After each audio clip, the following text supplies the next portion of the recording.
Before Christmas. Does that count? I think so. It's got Christmas in the title. I forget what Tim Burton said. Tim Burton said he definitively said it was one or the other, but I don't think you'll get an argument from anybody that says it's not that. So I think that's really overrated. I was not a fan of that. But I mean, I think that's more of like a specific taste kind of movie. Like, I don't think that's a general, like, everyone's going to enjoy it kind of thing. So let's ask our guest, Dave, Wesley Sykes of the Change My Mind podcast. Wes, what is your most overrated Christmas movie? Yeah, first of all, happy to be back so quick on a turnaround. I'm usually never invited back that quickly, so so happy to be back here. But I think I can help on the Nightmare Before Christmas debate here because the DSG had their big top 25 Christmas countdown list, and I think that came up in the topic. I think Davey might have shared. I don't think he's a fan of the movie, but I think he had said that the director Tim Burton intended this to be a Christmas movie to kind of like patch a family back together. It's been a while since I've seen that movie, to be honest. I'm not a huge fan. I know I respect it as a Christmas movie, but it's a little too scary or like down for me. It doesn't actually give me that Christmas spirit. So I think that's a good one. I like Bad Santa, but like I again, not something I'm really like eager to watch around the holidays. Like, it doesn't really fill me with that like holly jolly joy.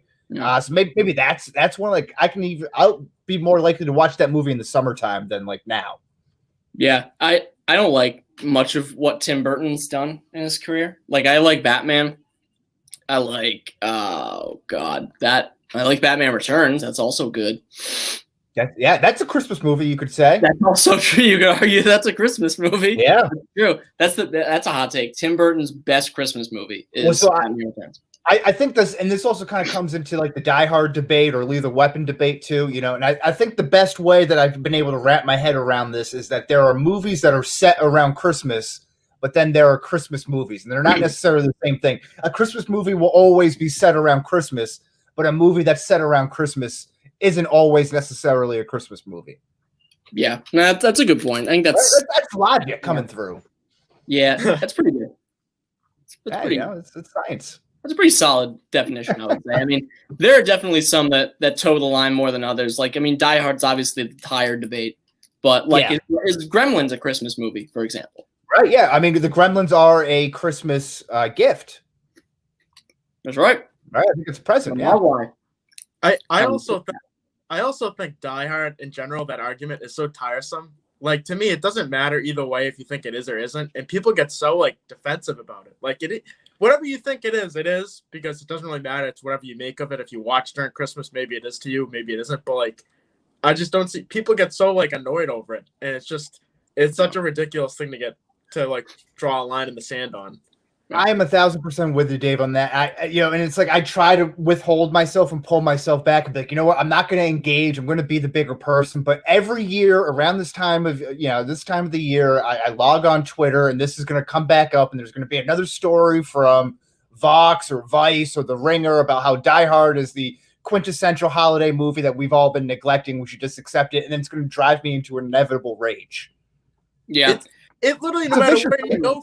Yeah, no matter where you go for your media source, whether it's the internet, Twitter, Instagram, listen to the radio, listen to a podcast, whatever, it gets brought up at least 20 times every December. It's at least 20. Yeah, it's a good evergreen story. That's a term we like to use in the biz, right? That's true. It's an evergreen story. That's true. That's a good Christmas pun too. But anyway, I didn't realize that. Wow. We are building our own Christmas movies tonight, and it's a draft, so you can't just go ahead and take whatever you want. Technically, you can because it's such an open-ended draft. Mm-hmm. But what we're doing is we're taking 2 actors, a director, a setting, and 2 Christmas movie cliches. Those are up to everybody's interpretation. We've all seen our share of Lifetime and Hallmark schlock, so we should know at this point what those things are.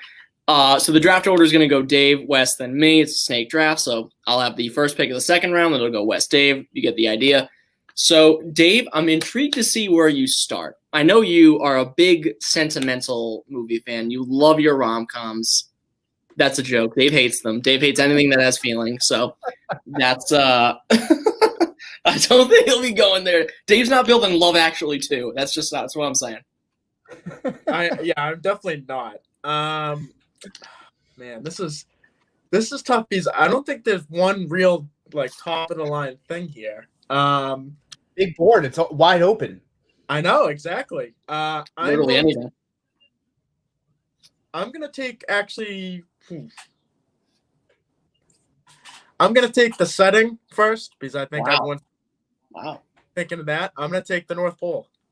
Wow, you're going right there, huh? I'm going right there.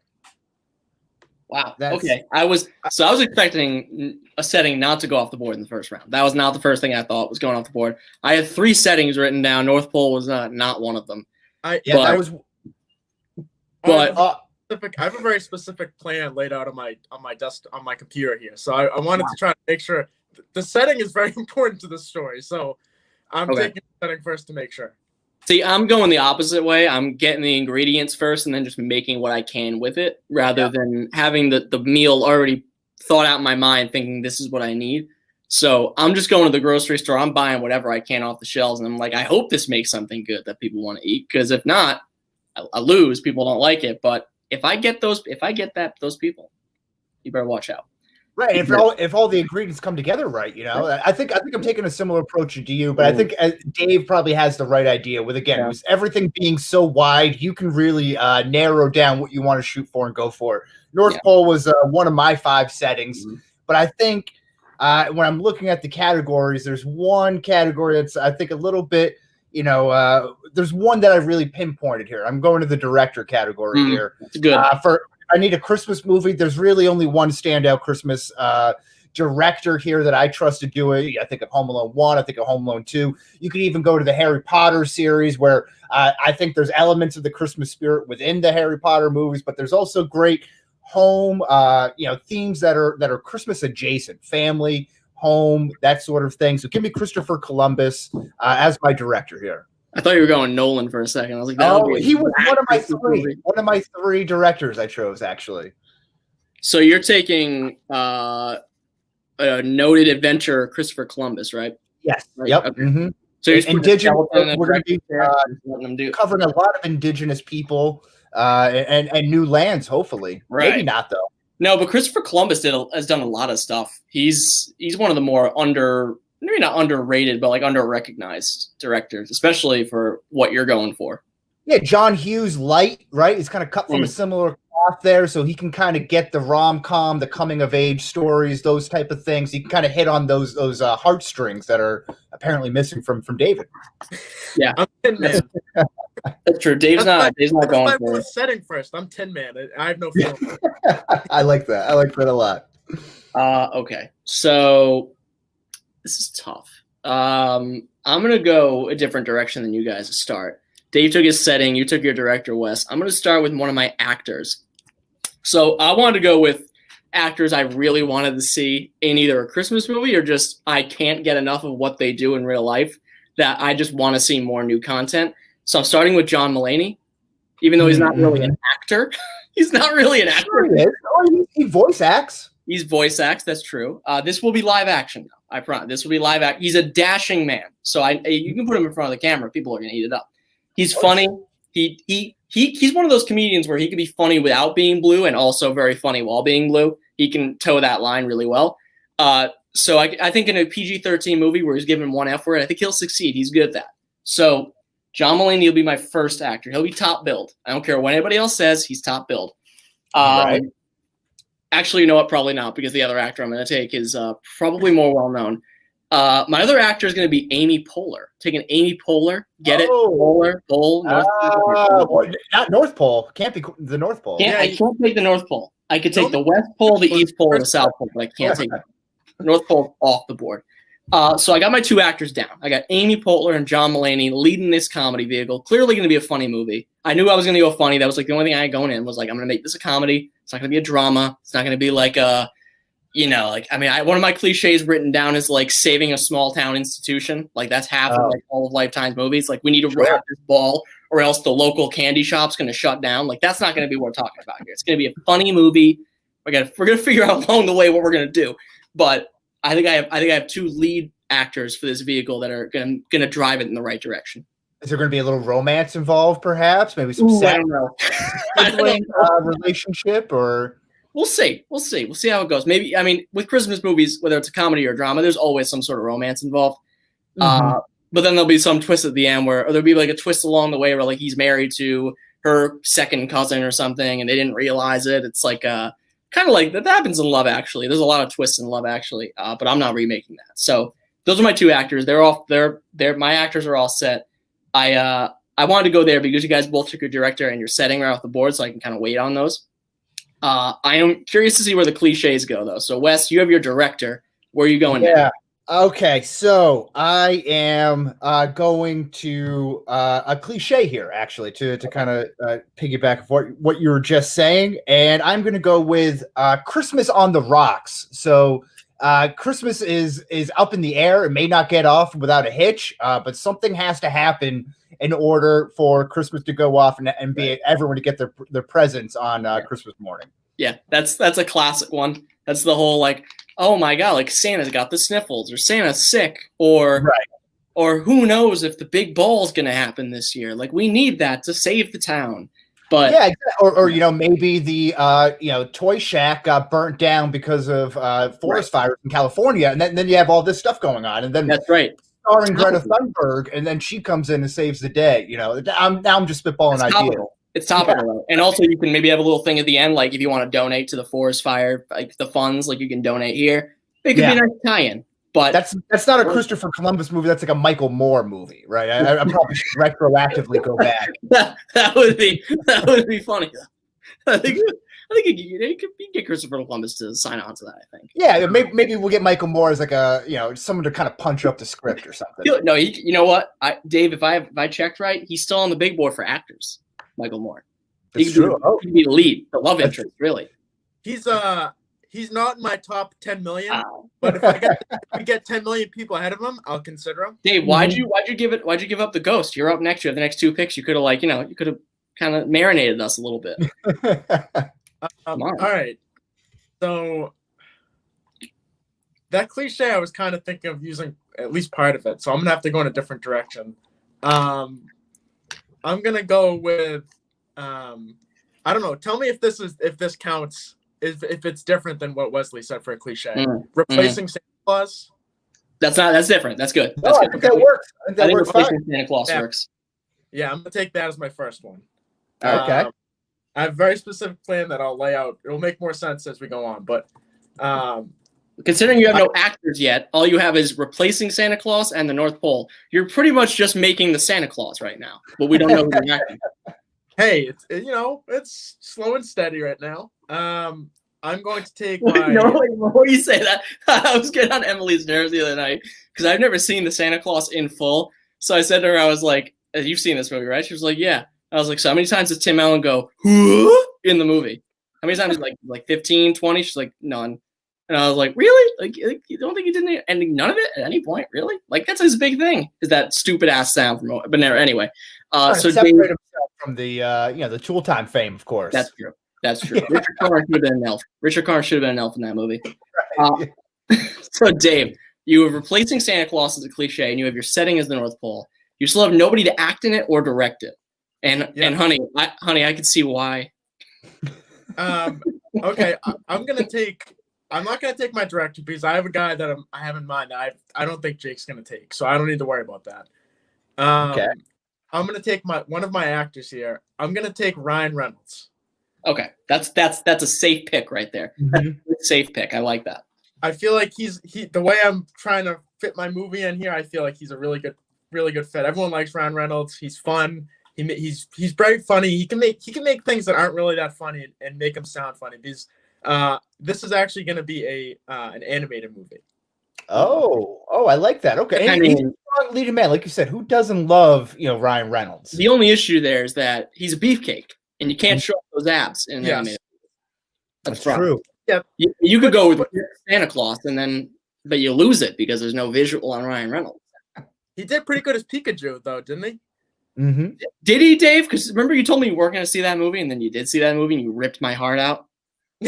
I wasn't planning on seeing it, and then there was nothing out, and I was like, you know what? Why not give it a shot? Wasn't that bad? I was actually pleasantly surprised. I was just missed the Pokemon phase, so that never really hit me like that. But not a bad movie.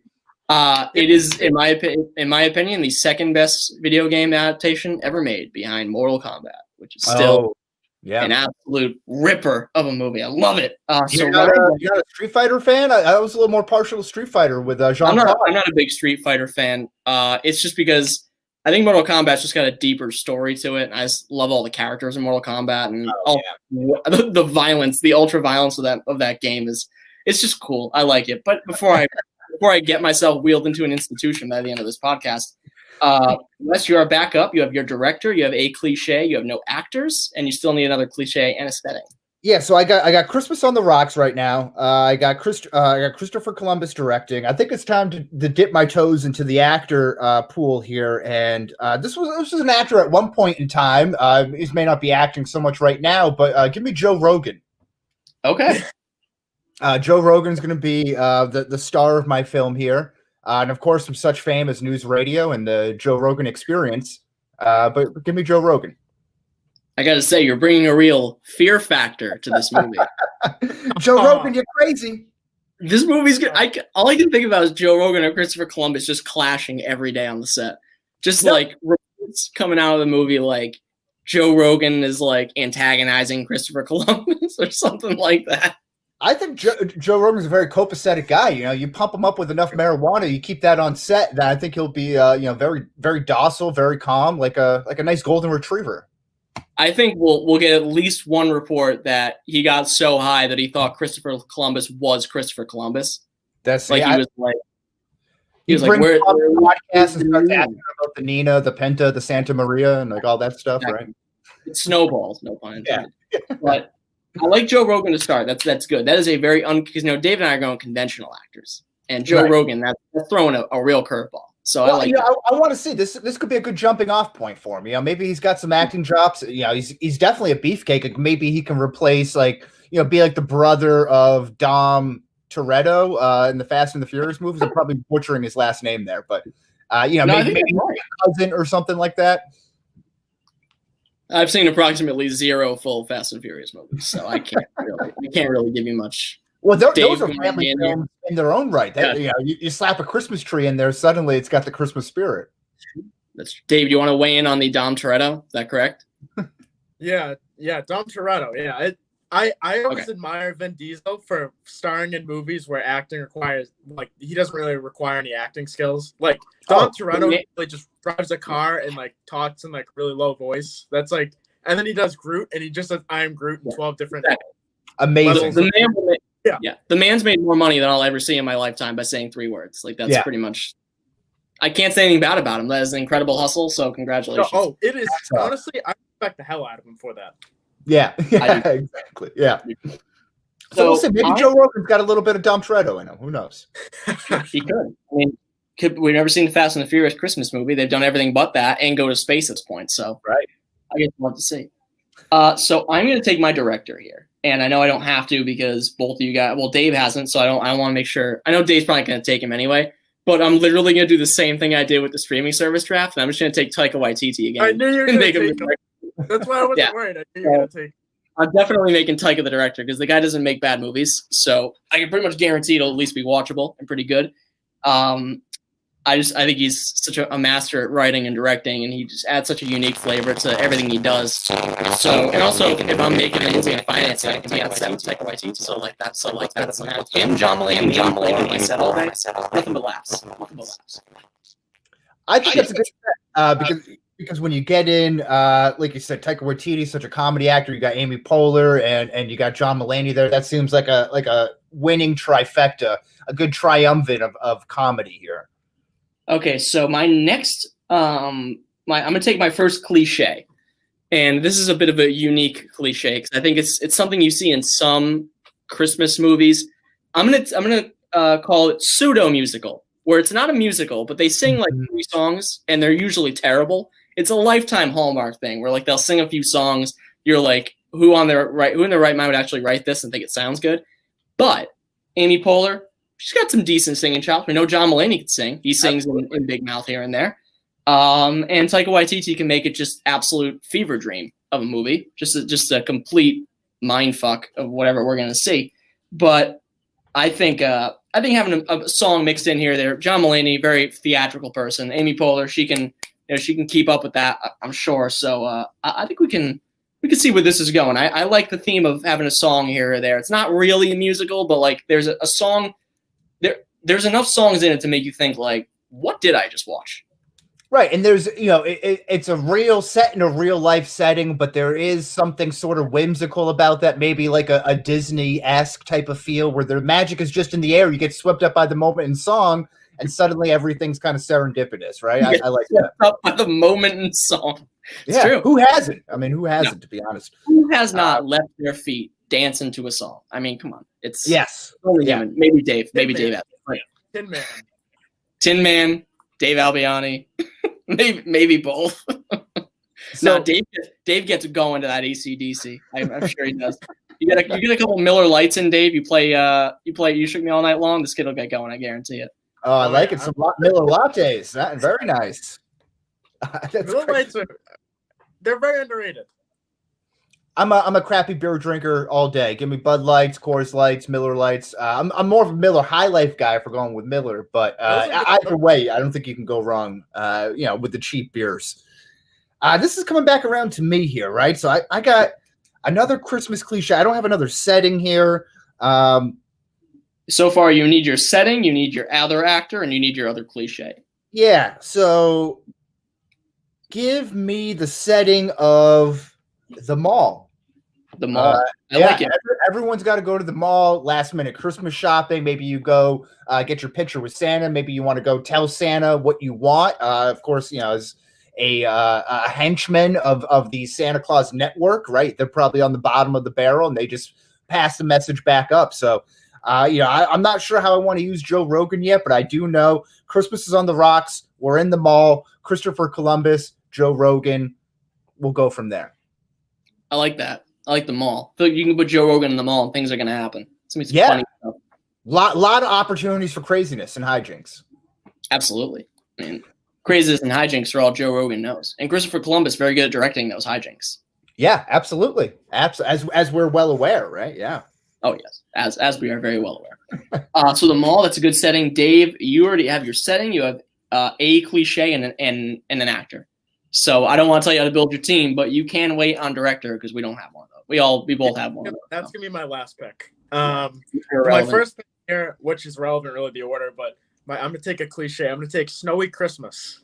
So it's constantly snowing, just always snowing. Okay. On Christmas, yes. It's snowing, yes. Okay. And my actor is going to be Keegan-Michael Key. Oh, wow. Good voice actor. A good voice actor. Yeah, exactly. I figured those two together, those voices, they're going to make a lot of people laugh. I love Keegan-Michael Key. I think he is the perfect daytime television host or game show host. He does those that character very well. He's done it on It's Always Sunny in Philadelphia. I feel like he was a teacher in Parks and Rec. He's a teacher, or he's a game show host or a morning show host in Horrible Bosses 2. He does that kind of cheery, upbeat, kind of energetic guy. And always just kind of rolls with the punches very well. I love Keegan-Michael Key. That's a great pick. I love him too. It's funny. My oldest brother, shout out Jimmy, absolutely hates Keegan-Michael Key. Doesn't think it's funny at all. And I'm like, I don't know what. I always tell him Jimmy, I don't know what the hell you're talking about. I love Keegan-Michael Key. If you want to stat, he's never going to be the filmmaker or auteur that Jordan Peele is, but he's funny. I think you put it well, Wes. His mannerisms. That's how he's funny. Peele's more of a cerebral funny, but Keegan-Michael Key's just a slapstick, straight up funny guy. 100%. He's got the physical comedy working for him, and I wasn't a huge fan of Key and Peele as a Chappelle Show enthusiast, so I felt that was too much in that vein. So some of the stuff I loved, the Monday Night Football stuff. Oh yeah, the East West stuff is untouchable. Exactly. Yeah, unbelievable. Hangle McCringleberry, Hangle McCringleberry, the dolphin noises, donkey teeth was one of them. Right. And then they end it with Dan Smith, BYU. Right. Or the pelvic thrusts. On the penalties, you can only do 2 of them. On that third one, though, you're getting the flag. Yeah. I think Aaron Rodgers made a cameo one time on the East West Bowl, if I'm not mistaken. Oh, okay. I might have to go give that a Google. So Dave, your movie, you're still missing your director, but we'll be in suspense on that one. You're at the North Pole. It's always snow. It's a snowy Christmas. You need to replace Santa Claus, and you have a Ryan Reynolds, Keegan-Michael Key team up here. So I'm anxious to see where this goes, especially with your director. But Wes, you have a movie set at the mall, directed by Christopher Columbus with Joe Rogan, and one of the themes here, one of the cliches, is Christmas on the Rocks. Are you hitting us with another cliche? Or are you hitting us with another actor? So this is coming back to me, or does David still have the wheel? Right? David is Snowy Christmas and his Keegan-Michael Key, so it is back to you. My mistake. Okay, so now I'm going with gift hijinks. Okay, so this is you have a certain gift on your Christmas list, but you're willing to do almost anything to get your hands on it. So a Jingle All the Way type situation. Of course, yeah. Right. I love that. Classic. That's another great movie right there. A lot of heat in that movie too. A lot of big name actors in that. There's a lot of big name actors in that. It's very. I was listening to the DSG top 25 just now in the car, and the last movie they were talking about was Jingle All the Way, and I was just I think it was Goo that said like Arnold Schwarzenegger playing an everyman, like this 6'5" Austrian person playing this everyman, just didn't really work. But it's a weird trip of a movie. It really is. I think it's a decent watch, but like it's a really weird movie to watch. It's weird. So I disagree with Goo in that respect, because that's probably right around the time where he's doing some of these everyman type of roles. I mean, he was an everyman in Kindergarten Cop, and that's a memorable kind of cult classic type of movie there. And I thought, who would think 6'5", 285-pound Arnold Schwarzenegger's teaching kindergartners, Right. And one of the Morocco family's favorite Arnold Schwarzenegger movies is True Lies. That's a big Arnold everyman situation too. Yeah, absolutely. Yeah, it's a good one. I hope the microphone. But yeah, just got a little microphone issue here, but as long as you can hear me, we're good to go. But gift hijinks, loud and clear. I like gift hijinks. You see it in a lot of movies, and I think Christopher Columbus is the one that's going to knock it out of the park. Well, wait till you see my last actor here. That's really going to put the cherry on the top. I'm very intrigued to see that when it swings back around, because I need to see who's complimenting Joe Rogan here. Yes. So I still have a cliche, and I have a setting. So it doesn't really matter the order I do it in, because I'm going to pick one anyway. But I'm gonna go classic with it. I'm just gonna pick New York for my setting. I feel like that there's a lot to do in New York. I got Times Square. You can do whatever you want. Run around the city. It's John Mulaney's at home there. I think New in Town is all about New York. So I'm gonna go with New York as my setting. I'm just gonna write NYC to simplify it. Yeah. So I'm worried about the city so twice. The city's so nice they named it twice. Manhattan's the other name. Yeah. So I am going to go for my other cliche. I can't do that one because that's not really a thing in New York. I'm running out of things here to pick for my cliche. So because I'm assuming obviously this movie isn't just these two actors. I'm just saying the other people in this movie are relatively nobodies. Like the two big ones are the big ones, but then you have like the little lower level actors. People don't know. So I just want to get that out there for anybody listening and they're like, well, is it just these two people? Is it like Planes, Trains, and Automobiles, which is a great movie, but like, is it like that or is it with more people? But whatever. So my other cliche, you guys took big ones off the board. That was tough because I expected you guys to go in different directions and you went in the exact direction that I predicted. So I'm gonna go with this is I think this is maybe in the same vein as Wes, but I think it's different enough, and that is Dysfunctional Family. I think that's family. So yeah, I think Christmas on the Rocks is kind of like a catch-all. So I think everything's in play there. Okay, well that's good. So I'm gonna go my own bases with that pick. I think I'm gonna go with Dysfunctional Family. So I went from John Mulaney and Amy Poehler not being married to this is definitely what's gonna happen. Like they are a couple, and it's gonna be them. You know what? I think I'm not gonna spoil it. I'm gonna tell you what I think my idea is for this movie. I'll tell you at the end. All right. So I got Dysfunctional Family. That is my my last cliche. Wes, you need another actor to complement Mr. Joe Rogan. Who is it gonna be? I got Joe Rogan, and I don't know who's going to be my star or co-star yet. Of course, Christopher Columbus. We got some gift hijinks going on, doing anything you can to get that toy that you want. And we have Christmas on the Rocks as well as another cliche, as well as a setting inside of a mall.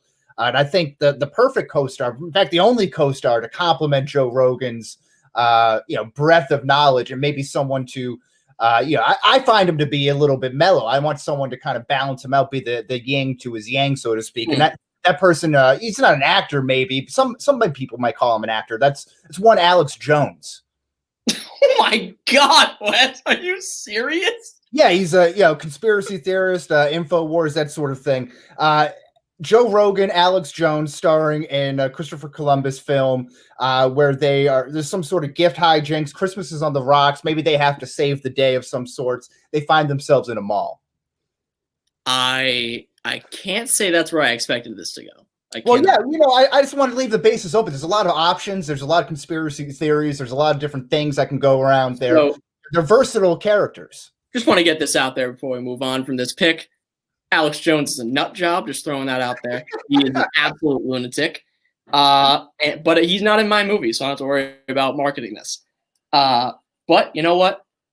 To each his own. In terms of your, I hope he doesn't get top billing. Let's put it that way. I hope Joe Rogan. Theaters per se. This would probably be on something like 4chan, your Reddits, your right. This will be a as they called it back in the 90s, a direct-to-video movie. Yeah, it could be. Maybe there's a nice drive-in theater that would be willing to show this film. Who knows? Yes. Maybe so. So we'll learn a little bit more about your movie in a second. Dave, you need a director. Yes. So I'm going to go a little off the beaten path here. I'm going to take a guy that hasn't had a ton of directing experience, but he's written a lot of scripts. He's done a lot of producing. He's been an actor. I'm going to take Seth Rogen to make my movie. Okay. Well, I like that. I think it's a little bit off the beaten path, but I think he'd work well with the actors that I picked. And I think that type of intellectual, but also slapstick humor that he brings, along with, he's got a lot of varied past. He's done more serious shows like Preacher. He's done Sausage Party, so he has some animation work. So he's done a little bit of everything, and I think he's a good fit for this. Now, if I'm not mistaken, if I'm not mistaken, Seth Rogen just made his directorial debut, right? So he does have a director credit under his belt. Wasn't that? It's like a very Jewish movie. Oh yeah, Allen-esque. Is it the American Pickle one? The one that was on HBO? So. I think that's what it was. Yeah. Yeah, he does. You know what? It doesn't even matter if he hasn't directed anything because Alex Jones is one of the actors in this movie, in Wes's movie. So I don't think we're throwing out any sort of inhibitions here on who can do what. Yeah. But I like this. I might say he's an actor, a bad actor, but that's true. That's actually a good point. He really is just acting with most of the stupid shit he does. So you're actually right about that. It's a good point. So in case you guys didn't have a title for your movie in mind, so let me start with mine. So I'll give you the premise here. So John Mulaney and Amy Poehler. This is directed by Taika Waititi. Mm-hmm. John Mulaney and Amy Poehler, their husband and wife, and they are preparing for their dysfunctional family to come for the holidays. They're hosting them for the holidays. Oldest story in the book. You don't want them to come. You hate. I've never heard of this story. What was that, Dave? I've never heard of this story before. Thank you. Oh, by the way, they live in New York City. That's a small location that no one's ever used before for a movie. They live in this place, New York City. It's in the Mid-Atlantic region of the United States. Mm-hmm. So, and you know what? The whole movie is them preparing for the arrival of the dysfunctional family. And there's some songs mixed in. Written by John Mulaney. I can use him. He's in the movie. He wrote some of the songs. Maybe Taika Waititi wrote a song. But there's a few songs mixed in. And the whole movie is them getting ready. And then the end of the movie, the last shot is the ding dong of them arriving. They open the door, and that's the end. That's the end. That's like The Sopranos, the cut to black. The title of my movie, Merry Christmas? ? Oh, I like that. And it's almost like a whodunit. You kind of got to fill in the blanks at the end. Maybe you're leaving yourself open for a sequel. And I know cliffhanger. I know that you guys know this is what it is, but the poster of it is John Mulaney and Amy Poehler back to back shrugging. Like that's their thing. Oh, Merry yeah. Christmas? Who knows? Maybe. We'll see. Or are they about to open the door and they're peeking through to see let someone in? Maybe the door's ajar behind them. I like that. Or it's a lesson. We are the people they didn't want to come. We're the people at the door, and they didn't want us in their house. Maybe it's a lesson. Wow, that's a real study on American psychology. I think at the end of the day, I think that's deep stuff. Yeah, it really is. That's what I had going into this. I went into the store. I grabbed some lemon pepper. I grabbed some chicken, and I made my dish. So Wesley, would you like to go next and tell us a little bit more about your film? Do I have to? You don't have to. You don't have to. We'll see if the title comes to me at a certain point, but let me kind of set the stage for you. The year is 2035. Okay, and we have President Joe Rogan right now, who is dealing with an attack on Christmas, if you will, from Alex Jones, and Alex Jones has enemies. Oh, they're enemies. I didn't see this.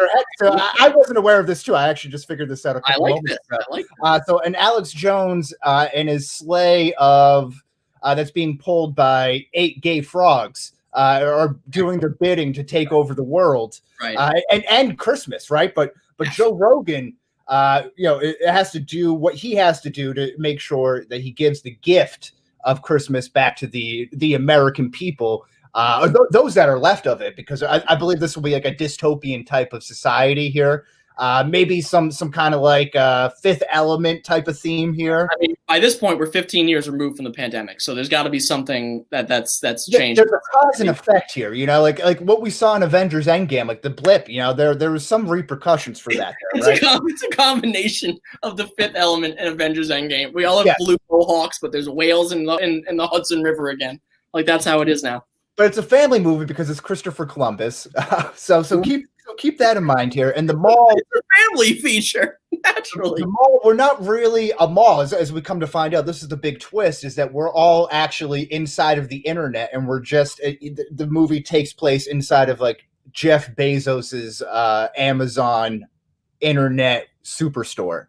So this is like some crystal ball stuff we got, like not crystal ball, snow globe type situation. Some type of It pulls away at the end, and you're like, wow, we're all really in the simulation. And then Neo comes in. That's my surprise guest. No, I don't know. That's it. So what do we call this movie here? Christmas Under Siege. Ooh, I like that. An American Tale. Yeah, like an American Tale. Do you want it spelled like Five-O an American Tale, or do you want it spelled like Story Tale? No, like Five-O. Okay. Yeah. All right, along with Christmas. Dave, you can start explaining your movie if you like. Oh man, good luck following that up. I don't even know where that came from. That was I should have let Wes go last on that one. I don't know where you're gonna go with this, Dave. Okay, so mine based in the North Pole. So am I allowed to add characters that I theoretically want to cast, even though they're not? Well, we got Neo making a cameo in Christmas in American Tale. So, I didn't need to do that. I don't feel the need to do that. But, Dave, if you need to enhance your movie, then by all means. I did, yeah. Okay, I'm going to do it anyway. It's in the North Pole. It's snowing. So I'm having Tom Hanks voice the character Santa Claus. He's retiring, and he wants his sons to take over. There's 2 of them, but they have to go through Christmas training. And the 2 sons are Keegan Michael Key and Ryan. I'm just going to throw the red challenge flag real quick. It's one thing saying that Neo is going to appear in your movie as a cameo. Tom Hanks playing one of the main characters. No, it's Hanks retiring. He's not in the movie that long. I will give you Colin Hanks, not Tom Hanks. Oh.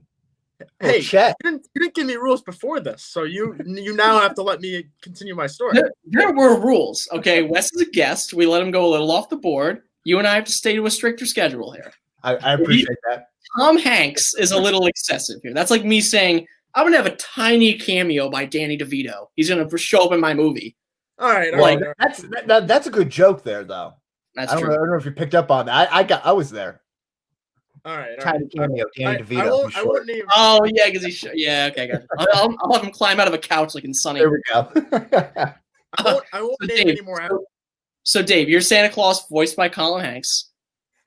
So he retires, and Keegan Michael Key and Ryan Reynolds are the 2 sons, and they have to go through this Christmas training program to become Santa Claus. And both of them are really dumb and stupid people, like kids that never had to do anything. They were outside, probably like making snowman, firing off snowballs at cars in the middle of the street. And are you just remaking Fred Claus? Is that what you're pretty much doing? I'm going on my own separate path here. That's true. Fred Claus is about his brother, not his kids. So I guess that's true. Yeah. And do we ever see, like, not to go, but this is unique. Do we ever see a movie where we see Santa's kids? Like, no, does Santa have kids? In Dave's movie he does, but that's a unique twist. We never see that. Right, like, exactly. We're all his children. Exactly. He's been with Mrs. Claus for centuries. They gotta have kids.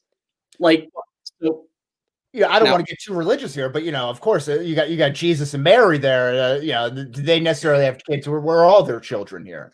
That's a good point. Really, if you think about it that way, it's a parable. It's an allegory. I like it. So, Dave, tell us a little bit more about how Keegan-Michael Key and Ryan Reynolds are vouching here, or going for that Santa Claus title. Well, they both realize that neither one of them can do it along the way, and they're doing the crash course. They're going through all the different things, like they're doing toy making, gift list checking, working with the elves, working the sleigh, working with the reindeer, all these things. There's gonna be a lot of slapstick jokes in there. The prototypical deer kick someone in the head kind of joke. Well, unfortunately, judges can't allow that. That's a cliche. We can't allow that. All right, remove that joke and I'll submit it later on. We're going to sue you. The Academy's going to sue you because you're not staying within the boundaries. And they try to prepare for the big day, and that's all I got so far. All right. I think we got the bones here. If I could retroactively change my director now, knowing where the direction my movie went, I probably should have went Christopher Nolan. I think that's a bit of an oversight on my part. Seeing how the road kind of brought me down that way, I feel like Christopher Columbus doesn't really fit in with the rest of my script here.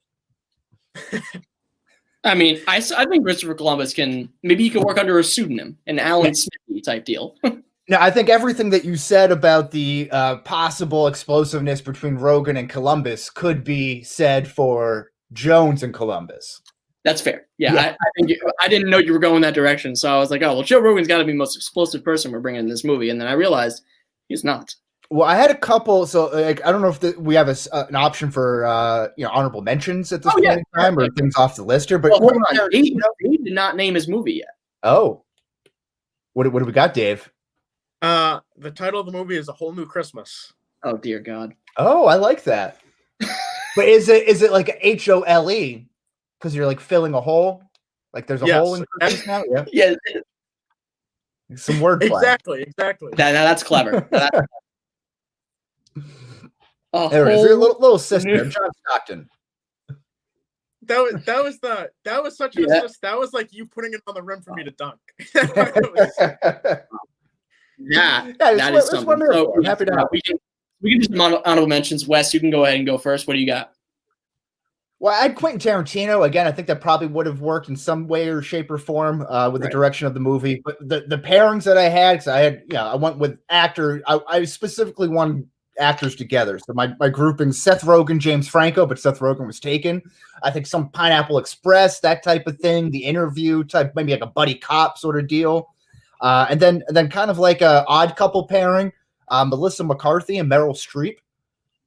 So opposites attract there. We got that going on, but that didn't come to fruition.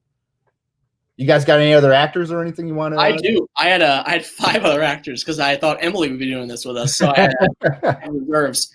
My other actors were Paul Rudd. How can you not love Paul Rudd? Sure. Yeah. Adam Scott. I love Adam Scott. Same deal. Andrew Rannells, who was the Book of Mormon. I think he's just a genuine delight. Big fan of his. Was he in the Broadway Book of Mormon? Yeah. The original one. Oh, wow. Yeah. Yep. You saw that? Actually, that's really cool. Oh God, no, I haven't seen it. Oh my God, dude! If I saw that, I would be over the moon. No, he's also in Big Mouth. If you like Big Mouth, he plays Matthew. Who's Matthew in the show? He is the gay kid. Yeah, okay, yeah. Oh yes. Wow, that's really cool. I didn't know that. One of the best characters in the show. I think, and I love Andrew Rannells. So it took me a second to remember. I mean, I love that show. It took me a second to remember the kid's name. Yeah, that's a good deep pull there. Yeah. Will Ferrell, obviously. Of course. Aaron Gillen. I love Karen Gillan. She's one of my one of my favorite actresses. So, and she's always behind the Nebula makeup. So I wanted to get her out there in a major motion picture other than the Jumanji movies. I was going to say she was in Jumanji. That's her, right? I'd never put it together when I watched it, and I was like, oh, exactly. Because I said to Emily, I was like, she looks familiar, and I looked it up. We saw the movie, and I was like, oh, that's the one from Guardians. Okay, that makes sense. My other settings were L.A., Rome, and the South Pole. I wanted to go crazy there. But then I couldn't think of a good thing to do with the South Pole, so I was like, I'm just going to play it safe and do New York. The only other director I had on my list was Jon Favreau. That was the only one I could think of. Sure. He did Elf, so whatever. And Iron Man. No, he didn't do Iron Man 3, but he worked on it behind the scenes. Right. Yes. Iron Man 3. I had 4 other cliches. I had corny named inn. Like there's always that really stupid inn that is like got a really cliche, stupid Christmas name. Christmas Carol rehashing. That's been done 1,000 times. Sure. Preparing for a big event that's in danger of never happening again, like a snowball or something like that. And then I went really off the board with this one. Snowed in at a lodge, and it seems like a horror movie, but it's really Santa, and he's got magic powers. That's a weird one. I know where I was going to go if I took that, but it was kind of Shining. I see where you're going there. Yeah, it's exactly, and it's here's Santa, something like that. Yeah, exactly. But anyway, so those are my other ones. Dave, you have any honorables? So for actors, I was thinking Eddie Murphy, Will Smith, Will Ferrell. I also thought of if I wanted to do brother and sister characters, and I was thinking of Julia Louis-Dreyfus, Scarlett Johansson, Kristen Bell. And that was pretty much the majority of what I had. Director, I was going to do either Taika or Seth Rogen, or if I had to, I was going to do Danny McBride as well. Oh, Danny McBride. So that would kind of be more of like a dark, R-rated, bad Santa-esque comedy with a sense of humor, right? I could see that kind of happening there. I like that. I felt like Seth was kind of like in the middle between like child, but also like not too far down the dark path. Like Danny McBride, I feel like you're pushing past even bad Santa. Like you're past that. Yeah. Kenny Powers-esque, right? The only other setting that I had that I thought would be like Christmas-esque would be an airport. Of course, like that Home Alone 2 type of vibe. Planes, trains, and automobiles, get that holiday thing. The Home, which was taken, but New York City as well. I mean, I think that's another like classic kind of Christmas setting there.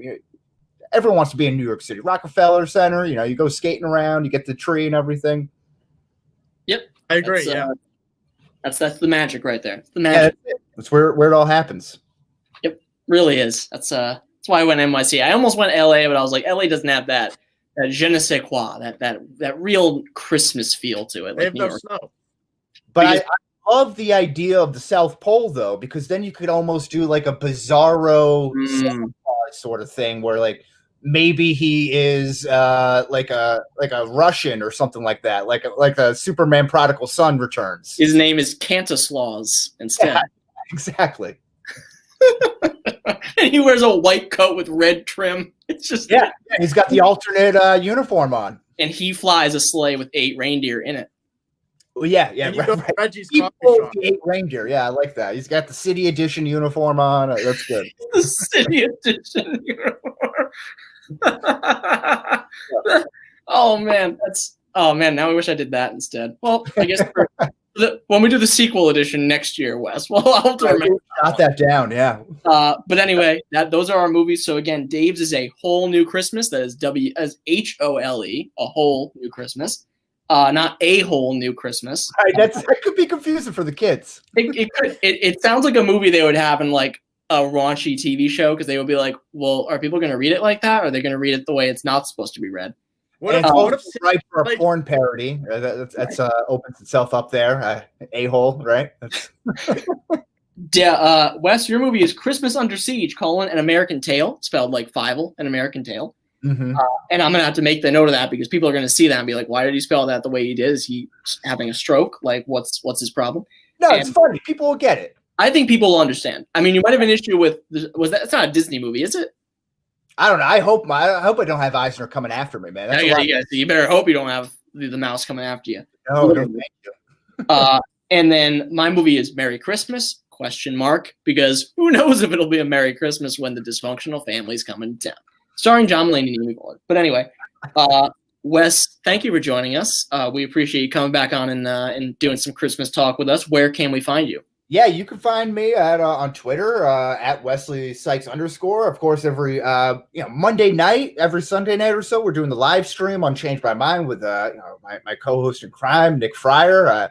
That's Nicholas J. Esk Fryer for those who are in the know. But yes, every Tuesday or so, we come up with a podcast anywhere where you listen to podcasts. Change My Mind. This week we did our top childhood Christmas gifts.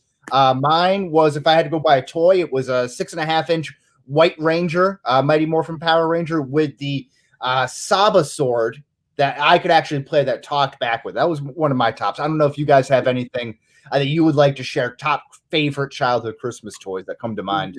That's a good question. Dave, do you have any that come to mind? Favorite Christmas toys? I went crazy for the N64 when that came out. Like that was a big thing for me. It's not really a toy, but the only thing I ever pestered my mom to tell me that she got me before like actual Christmas Day was Guitar Hero 3 Legends of Rock. I was like, did I get it? Did I get it? And she was like, yeah, I did. We got it for you. Shut up. I'm like, all right, yeah, awesome. Radical. And I was like, great. Then I played the crap out of it. But yeah, that's the only thing I could think of because I'm trying to think what other toys. I mean, like I always loved like the little Pokemon toys that I would ask for. I loved playing with them and stuff like that. But oh man, big wrestling action figure guy. I loved Legos, like anything Lego related. That was me. You know, like my parents are like extended family were just waste tons and tons of money on Legos. So it was like an educational thing. They thought, you know, like they thought that I might become like a smart engineer and like build bridges and stuff, but. Yeah, just type words. I'm sure they thought the same of me, and then I was like, I want to be a writer, and they were like, oh, well, that didn't work. Oh, enjoy massive amounts of student debt. That's right. They should have told me. They should have gotten me like an accounting toy or something. Right, exactly. Yeah, we were going from a different path, but thank you again, Wes. Dave, where can we find you? At David_Albiani on Twitter. Oh, that's perfect. I'm at Jacob_Morocco. The podcast is at CSL Podcast on Twitter. You can check us out at cslpodcast.com. I have some music-related stuff coming in the next week or so. So be on the lookout for that. Dave, will you have anything in store for the site? Yeah, I have something else coming out either tomorrow or the next day. I'm not quite sure the angle I want to take, but I have a basic premise for it. But I'll keep everyone updated. They call him must-read Albiani, so you better stay on top of those links he posts. They'll be out there. But go check us out there. We'll be back. Oh my God! Later this week, we're recapping the MCU news, and we're casting the Fantastic Four reboot. So that'll be fun. Just me and Dave doing that. Next week is our albums of the year roundtable. So Dave gets the week off. Congratulations, Dave. And that's a nomination. I saw that you're teasing this out for the albums of the year. If you're going to be doing hip hop, if I can make one suggestion, Benny the Butcher, his latest album that came out, I believe it's called Burden of Proof, best rap album that's come out probably in the last 3 years. Wow, that's high praise right there. We were talking quite a bit about rap, so I'll make a note to bring that up. Yeah, give it a little listen. Yeah, I'll write that down when we get off the air. But that's good. I'll take a listen. I do like me some rap music, so I'll be taking a look at that, or listen rather. Can't really, if I look at it, that won't really do anything to me. Well, gotta open the ears. You know what I mean? But anyway, yeah, go follow us, do all that fun stuff. 5-star, subscribe, all that great stuff on Apple, Spotify, Google Play, all those fun places, and we'll see you guys later in the week. So peace out. Let me kill the live stream.